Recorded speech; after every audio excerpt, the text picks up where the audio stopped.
कहा कि सभी को भोजन पहुंच जाता है जहां जो पैदा होता, और तू तो उसको भी पाले जो माँ के उर में, जल्दी बोलो, सोता।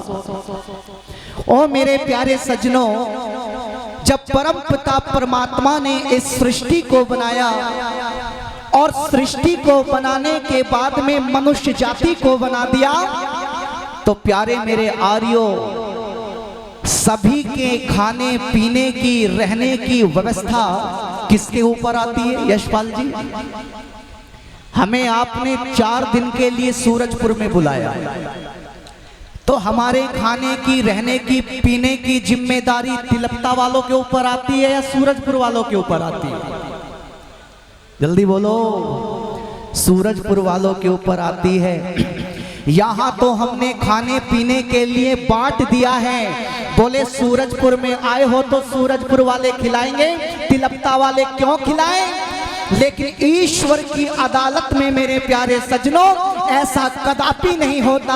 उसकी अदालत में चाहे सूरजपुर वाले हो, चाहे कनाडा वाले हो, चाहे भारत वाले हो, सभी के खाने पीने की व्यवस्था मेरा परमपिता परमात्मा अच्छे ढंग से कर रहा है।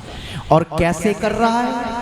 आपकी रसोई में भोजन की कमी हो सकती है, आटा कम पड़ सकता है, दाल कम पड़ सकती है, सब्जियां कम पड़ सकती हैं, लेकिन परम पिता परमात्मा की रसोई में यशपाल जी कभी कमी नहीं आती है।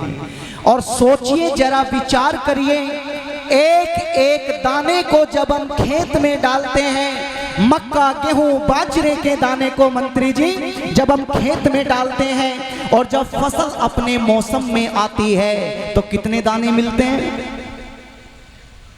मंत्री जी कह रहे हैं जी अनेकों दाने मिलते हैं। भाई कमाल हो गया। अरे डाले तो हमने थोड़े से दाने थे, लेकिन ईश्वर ने हमें अनेक करोड़ों दे दिए। ये कैसे हुआ मंत्री जी? एक सेठ जी मेरी इस बात को बैठे हुए सुन रहे थे।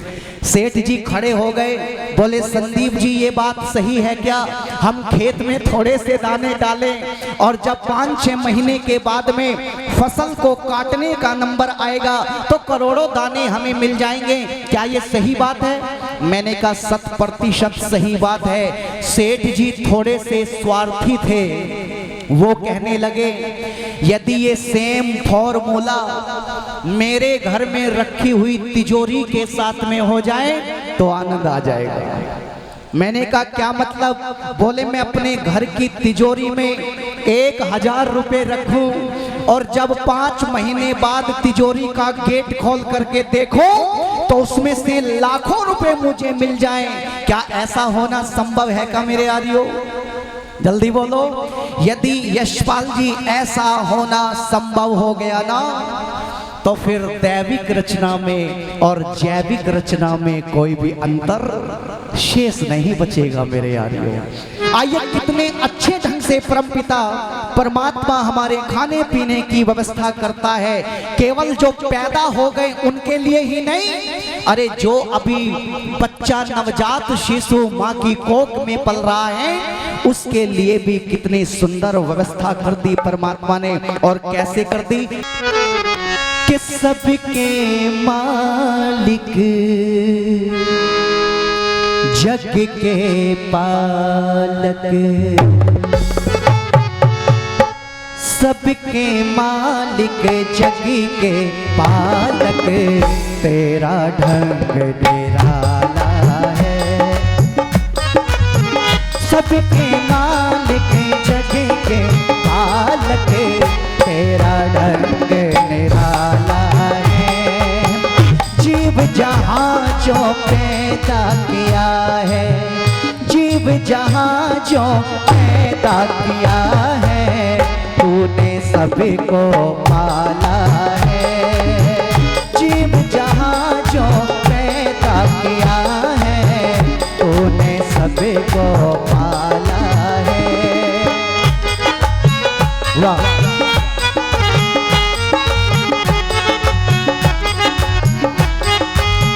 और कहा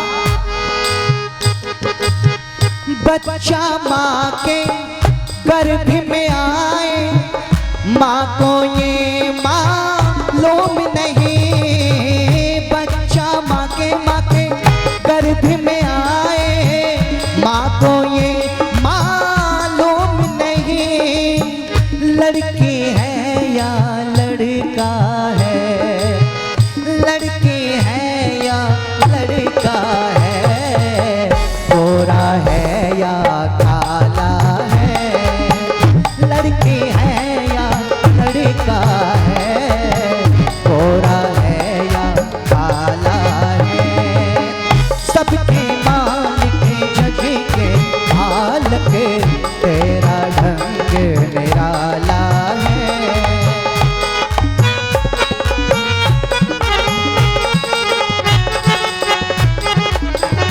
और कहा इस धरती में क्या क्या भरा है, नरेश को ये मालूम नहीं। इस धरती में क्या क्या भरा है, नरेश को ये मालूम नहीं। और कहा इस धरती में क्या क्या भरा है, नरेश को ये मालूम नहीं।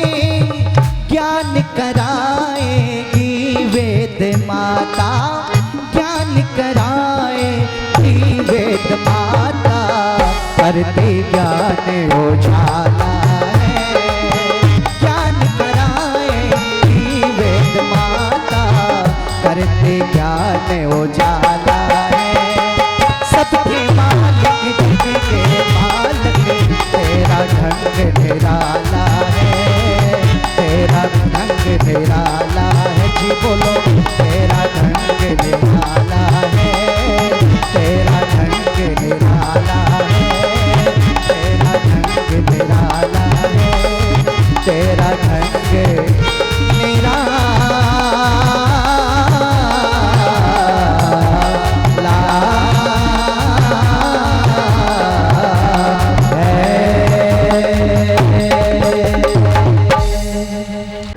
से अधिक देशों में देखा जाने वाला भारतीय संस्कृति और ऋषियों द्वारा दिए गए ज्ञान व संस्कारों को समर्पित आर्य विचारों का प्रचार करने वाला विश्व का एकमात्र सबसे बड़ा चैनल वैदिक प्रचार।